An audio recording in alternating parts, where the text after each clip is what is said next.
Hey guys, I wanted to share with you a quick little video about the interaction between Pluto and Mars as it happens to be unfolding in the end of 2025, 2024, and into 2025.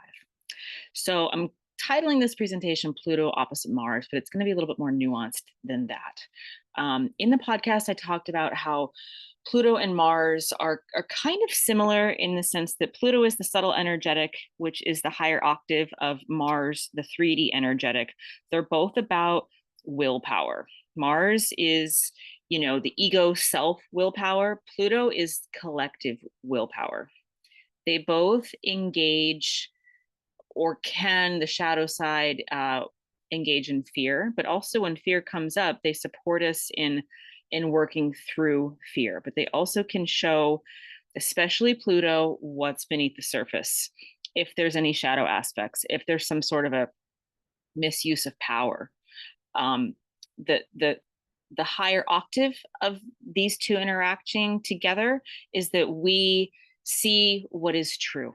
We experience ourselves as creators. And especially during the last two times that these two are in opposition, which we're already in that time now, we're going to be supported and coming from our heart, seeing with our heart. And Pluto in Aquarius helps us to raise and realize the vibration of ourself. It helps us to witness how we're vibrating, and it supports us in raising the energetic bar. The opposition is going to be able to show us what is present in the collective unconscious, what is present in the collective programming that no longer serves. As I said in the podcast, today is simply a product of everything of the past. We are now creating tomorrow right now. So this opposition is really going to help us release what we're carrying in the collective that no longer serves us and no longer serves the collective that we are co-creating together. So this energy has the potential. There's challenge, but there's also just so much potential. This is having the potential to support us in raising ourselves above the ego. If Mars is the mundane 3D, Pluto's going to help us get over the fear, get over the ego shadow, and move towards seeing and embodying what unites us. Shared humanity is something that's coming to mind right now. Shared planet, shared existence. There is no separation, moving beyond polarity. So it's worth noting that normally when Pluto Mars oppositions happen, they only last for about 3 to 4 days. That is not the case right now. And we are living in exceptional times, which I've talked about, especially 2025, a little bit of 2024 and 2026. But this is such a neat time. This is a 6-month transit versus a 3 to 4 day transit. And that is because Mars is going retrograde.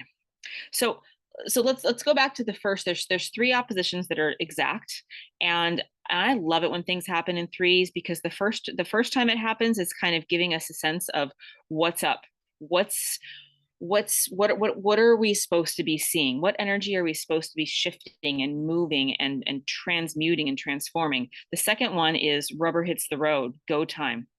Go time, be in it, be alive, be open to the energy that we're receiving. And the third one is, if we've been doing the work, we're going to be able to have some closure. If we haven't been doing the work, we're also going to get a nice little push to help us stay on track. So the first opposition was back in November 2024, just a couple days or the day before the US elections, at November 3rd.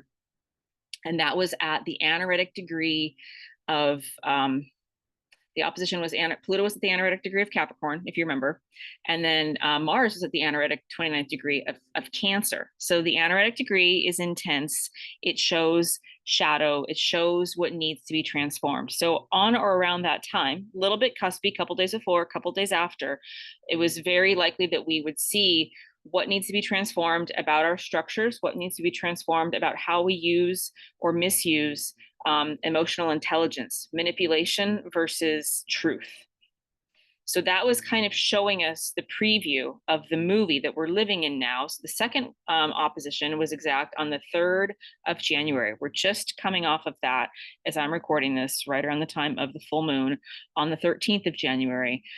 And this is about, as I mentioned in the podcast, this is about us stepping into our power as creators, our self power, and also realizing that we have the capacity to know and to see what is true.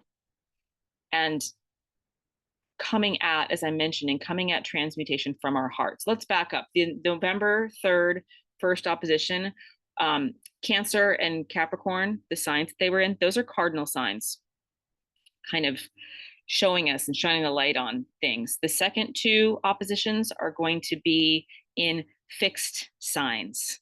Leo is a fixed sign.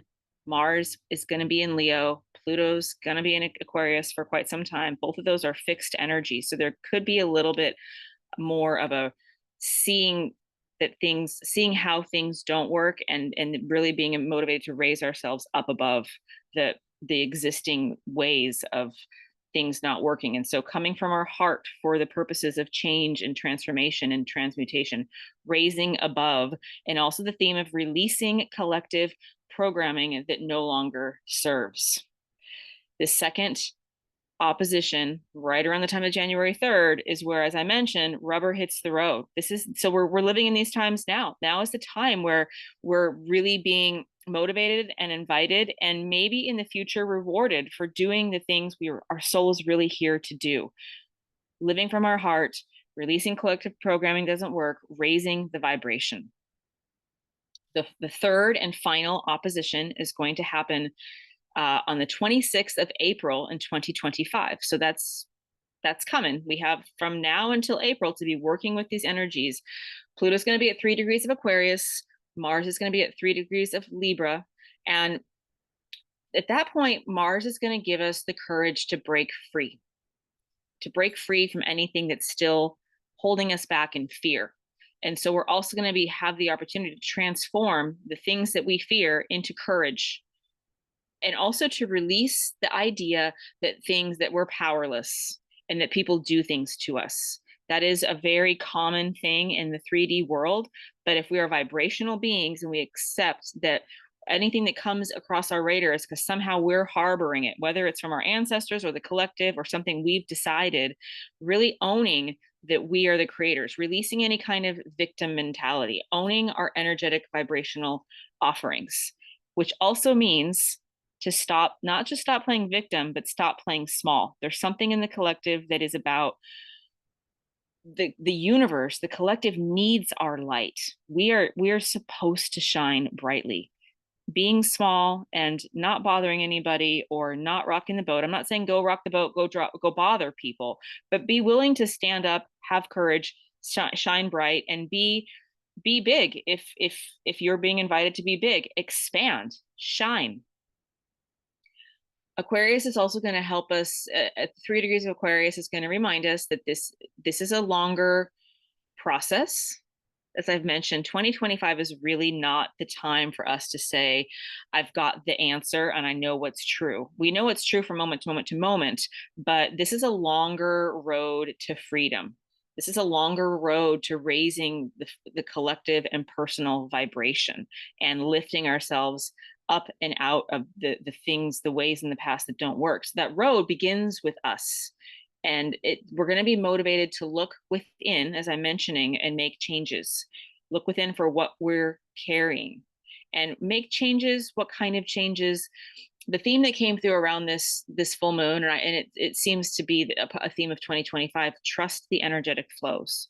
Trust when things flow, go with the flow. This is not a time to bring a sledgehammer to something or to do the power over moves that we've been steeped in for the last couple hundred years. This is a time for us to trust the energetic flows and to remember how to coexist with everyone and everything. So this is the higher octave of Mars and Pluto, transcending the ego. We don't have to, so the other thing is it's not mine to do or to achieve. It's not mine for my ego to fix everything single-handedly. It's mine, it's ours to co-create. So this third aspect is where things are going to be able to flow. As I mentioned, if we're working with the energies, by the time the third aspect comes around, the third opposition, there is the potential for a natural flow towards an outcome that we've been, if we've been heeding the energetic signs and signals, if we've been heeding those, then the flows will be somehow very apparent to us, and we'll have the signs that we need. The flip side of that is that if we haven't been reading energy or staying present, and we're still trying to force something and force people and change the external world versus change ourselves, we're going to be encouraged, maybe with a little bit of a firmer hand, to change if we've been keeping our head in the sand about something. The one thing I want to say here about this, these three oppositions, is there's nothing for us to fear. Pluto opposite Mars can feel, and if we look in history, those are times of transformation and social, political, cultural, religious revolution. But it's not to be feared. We are living in lighter times than even the American Revolution. We're you know, we've been alive, we've been working the energy, especially in this lifetime, and it's our job is to embrace the present moment, to be present in the present moment, to be awake and alive and in touch in the present moment, to be centered, to be listening, to be vibrating, to be co-creating, to be in the present moment. And when we're in the present moment, that is where the potential for transformation happens. That's where we can get the inklings and the downloads and the hits that we can shift. There'll be new ways of doing things. New creations are going to be possible. We might be able to start to see some glimpses of what's possible. Even if right now, though, it might seemingly feel impossible from the mundane 3D perspective, but we're going to be invited to raise the bar, to step up and remember and embody that anything is possible if we're willing to move above and beyond the fears and the limits that we see in the world. And if we're willing to let go of attachments that have been holding us back. That's really the message of the Pluto opposite Mars. It's also, I want to really quickly mention that there's another aspect that is a little bit rare that Pluto and Mars are doing three of roundabout right now. And that is something called a semi-square. And so squaring action is breaking down to breakthrough, kind of similar to opposition action. This is just trust the flows, trust the information, and go with the flows. But there was Saturn semi-square Pluto. There was three aspects. One was last year, 2024, May 6th. The second one was September 25th. And the third one's going to be this year, 2025, January 26th. So if you want to go back and look at what was going on in the world or in your life around May 6th last year, that would have been the kickoff, the idea of what the theme was. Probably a little bit similar to the themes that we're dealing with now, because Saturn and Pluto have a genre of things that they work with. But then also September 25th last year would have been whenever the peak of realization would have happened. We would be working with the energies now until the 26th of this month, January 26th, 2025. I hope that you found this helpful. I will put a link to my podcast where I talk about all of the astrology for this full moon in the sign of Cancer on the 13th of January. I'm also going to put a link to invite you to join my Astrology 101 course. We're kicking off at the end of January. If you happen to want to join my email list, I'm offering a 20% coupon for the course. All right. Happy full moon, bright blessings, and so much love.